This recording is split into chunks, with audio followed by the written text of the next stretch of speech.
Happy new year. New year കഴിഞ്ഞിട്ട് ഇപ്പോൾ ഒരാഴ്ചയാവുമ്പോഴും അപ്പോഴാണ് ഞാൻ ന്യൂ ഇയർ സെലിബ്രേഷൻ്റെ ഈ വീഡിയോ അപ്ലോഡ് ചെയ്യുന്നത്. അപ്പോൾ എല്ലാവർക്കും എൻ്റെ ഹാപ്പി കോർണറിലേക്ക് സ്വാഗതം. ഞങ്ങൾ ഇത്തവണ ന്യൂ ഇയർ സെലിബ്രേറ്റ് ചെയ്യുന്നത് കാലിക്കറ്റുള്ള കീസ് ഹോട്ടലിൽ വെച്ചിട്ടായിരുന്നു. അപ്പോൾ ഒരു 1 ഡേ അവിടെ സ്റ്റേ ചെയ്തിട്ട് കാലിക്കറ്റൊക്കെ ഏകദേശം കണ്ടിട്ട് തിരിച്ചു വരാമെന്നുള്ളതായിരുന്നു ഞങ്ങളുടെ ന്യൂ ഇയർ പ്ലാൻ. അപ്പോൾ ഞങ്ങൾ 31st കാലിക്കറ്റേക്ക് പുറപ്പെട്ടു.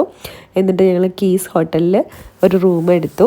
അപ്പോൾ അതിൻ്റെ റൂം ടൂറും കാര്യങ്ങളൊക്കെ ഞാൻ കാണിച്ചു തരാം. കീസ് ഹോട്ടൽ എന്ന് പറയുന്നത് കാലിക്കറ്റ് തന്നെയാണ്.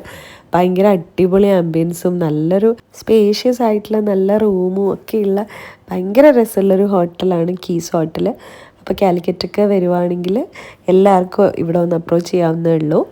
അപ്പോൾ ഞങ്ങൾ വാവേനെയും കൂട്ടിയിട്ട് ഒന്ന് എക്സ്പ്ലോർ ചെയ്യാനായിട്ട് താഴെയൊക്കെ വന്ന് ഒന്ന് എക്സ്പ്ലോർ ചെയ്യാനായിട്ട് വന്നെയാണ് മോനെയും കൂട്ടിയിട്ട്. അപ്പോൾ ഞങ്ങൾ ലിഫ്റ്റ് കയറി 7th ഫ്ലോറിലായിരുന്നു ഞങ്ങളുടെ റൂം വരുന്നത്. അപ്പോൾ അച്ഛനും അമ്മയും ഉണ്ട് ഞങ്ങളുടെ കൂടെ. അപ്പോൾ അച്ഛനും അമ്മയ്ക്കും സെപ്പറേറ്റ് വേറൊരു റൂമും കൂടി ഉണ്ട്. അപ്പോൾ അവരെ നമ്മൾ റൂമിലൊക്കെ ആക്കിയിട്ട് നമ്മൾ വെറുതെ താഴേക്കൊക്കെ വന്നതാണ് ഹോട്ടൽ ആംബിയൻസ് ഒക്കെ ഒന്ന് കാണാൻ വേണ്ടിയിട്ട്. അപ്പോൾ ഞങ്ങൾ 7th ഫ്ലോറിൽ ഇങ്ങനെ ഇറങ്ങുവാണ് ഞാനും വാവയും. ധനേശ്വരനാണ് കേട്ടോ വീഡിയോസൊക്കെ എടുക്കുന്നത്. അപ്പോൾ special credit goes to him. Okay, ഞങ്ങളിങ്ങനെ 7th ഫ്ലോറിൽ ഇറങ്ങി. അപ്പം അത് കഴിഞ്ഞിട്ട് കോറിഡോറിലൂടെ ഇങ്ങനെ നടക്കുവാണ്. അപ്പോൾ ഏറ്റവും കൂടുതൽ ഞങ്ങളുടെ ഈ ഒരു വൈബ് എൻജോയ് ചെയ്യുന്നത് ഋതു ബേബിയാണ്. അവൻ ശരിക്കും ഭയങ്കര ഇഷ്ടപ്പെട്ടു ഈ റൂമൊക്കെ. അപ്പോൾ ഫസ്റ്റ് ഓഫ് ഓൾ റൂമിനകത്തേക്ക് കയറുമ്പോൾ ഒരു ഹാളാണ് ഞങ്ങൾക്ക് സെറ്റ് ചെയ്ത് തന്നിട്ടുള്ളത്. കുറച്ച് ചായ കോഫിയൊക്കെ കുടിക്കാനായിട്ടുള്ളൊരു ഹാളുണ്ട്. അതിൻ്റെ അടുത്ത് തന്നെ ഒരു മിറർ ഏരിയ ഉണ്ട്, ഒരു ബാത്റൂം സെപ്പറേറ്റ് ഉണ്ട്. പിന്നെ നമ്മൾ റൂമിലേക്ക് വരികയാണ്. നല്ല സ്പേഷ്യസ് ആയിട്ടുള്ള അടിപൊളി റൂമാണ്. ഭയങ്കര രസമുണ്ട് റൂം കാണാനായിട്ട്. ഒരു വാം ലൈറ്റൊക്കെ സെറ്റ് ചെയ്തിട്ടുണ്ട്. ഇവിടെ ഒരു സ്ലൈഡ് ചെയ്ത് കഴിഞ്ഞാൽ ഇതിനകത്തും സെപ്പറേറ്റ് ഒരു ബാത്റൂം വരുന്നുണ്ട്. അപ്പോൾ അതാണ് ഈ റൂമിൻ്റെ പ്രത്യേകത എന്ന് പറയുന്നത്. ഹോട്ടലൊക്കെ എക്സ്പ്ലോർ ചെയ്ത് കഴിഞ്ഞിട്ട് ഞങ്ങൾ മാനാഞ്ചിറ സ്ക്വയറിലേക്കാണ് വന്നത്, കാലിക്കറ്റുള്ള. അപ്പോൾ ഒരു രക്ഷയില്ല, അത്രയും ഭംഗിയായിട്ട് ലൈറ്റ് ഷോ ചെയ്തിട്ട് രസമാക്കി വെച്ചിട്ടൊക്കെയായിരുന്നു മാനാഞ്ചിറ സ്ക്വയർ. അപ്പോൾ അത് വലിയൊരു മൈതാനമാണ്.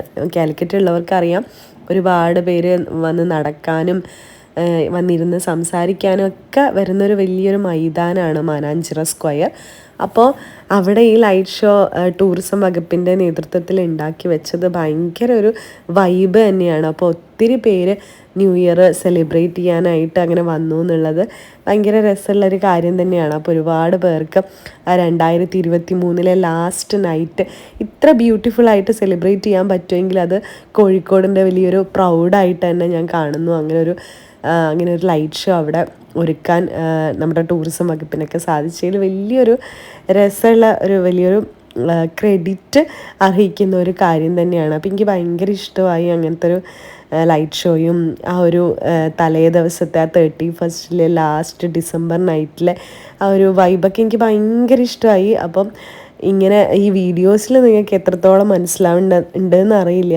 എല്ലാവരും അങ്ങനെ ആ ഒരു ലൈറ്റൊക്കെ, ഒരു വാം ലൈറ്റിലൊക്കെ ഒരു December last night 23 last night വളരെ ഭംഗിയായിട്ട് ഇങ്ങനെ സെലിബ്രേറ്റ് ചെയ്യായിരുന്നു. എല്ലാവരും നല്ലൊരു സെലിബ്രേഷൻ മൂഡും ഒരു ഭയങ്കര കാമായിട്ട് എൻജോയ് ചെയ്യാന്നുള്ളൊരൊറ്റ ഒരു മൂഡ് മാത്രമാണ്. അപ്പോൾ ഞാൻ ഫസ്റ്റ് ടൈമാണ് ന്യൂ ഇയർ ഇത്ര ഭംഗിയായിട്ട് സെലിബ്രേറ്റ് ചെയ്യുന്നത്. അപ്പോൾ എനിക്ക് ഒരുപാട് ഇഷ്ടമായി ഇത്രയും ലൈറ്റ്സിൻ്റെ ഇടയിലൂടെ ഒരു ലാസ്റ്റ് നൈറ്റ് ഇങ്ങനെ 23rd ലാസ്റ്റ് ഡേ ഇങ്ങനെ നടന്ന് എൻജോയ് ചെയ്ത് നിൽക്കാന്നുള്ളത് എനിക്ക് ഭയങ്കര ഇഷ്ടമുള്ളൊരു കാര്യമായിട്ട് തോന്നി. അപ്പം ഇനിയെങ്കിലും നെക്സ്റ്റ് ഇയറിലെ ന്യൂ ഇയർ എങ്കിലും നല്ലൊരു സ്പോട്ട് കണ്ടുപിടിച്ചിട്ട് എല്ലാവരും ഇതുപോലെ സന്തോഷത്തോടെ ഇരിക്കണമെന്ന് ഞാൻ ഒരുപാട് ആഗ്രഹിക്കുന്നു. അപ്പോൾ എൻ്റെ ഈ വീഡിയോ കണ്ടുകൊണ്ടിരിക്കുന്ന എല്ലാ മലയാളികൾക്കും 2024 എന്നുള്ള വർഷം അടിപൊളിയായിരിക്കട്ടെ എന്ന് ഞാൻ ആത്മാർത്ഥമായിട്ട് ആഗ്രഹിക്കുന്നു, പ്രാർത്ഥിക്കുന്നു. അങ്ങനെ ഞങ്ങൾ കുറേ നടന്നിട്ട് വീണ്ടും തിരിച്ച് റൂമിലേക്ക് എത്തി. അപ്പോൾ കറക്റ്റ് 12 മണിയായിട്ടുണ്ട്. 2024 എന്നുള്ള ആ ഒരു ഇയർ ഞങ്ങൾ ശരിക്കും കാണുവാണ്, കണ്ണുകൊണ്ട് ഇങ്ങനെ കാണാൻ വേണ്ടി ഇങ്ങനെ നിൽക്കുവാണ്. അപ്പം പുറത്ത് പടക്കമൊക്കെ പൊട്ടുന്നുണ്ട്. അപ്പോൾ ഋതു ബേബിയൊക്കെ അതൊക്കെ നോക്കുവാണ്. എല്ലാരും കാണുന്നുണ്ട്. ഇതോട്ടെ ഹാപ്പി ന്യൂ ഇയർ.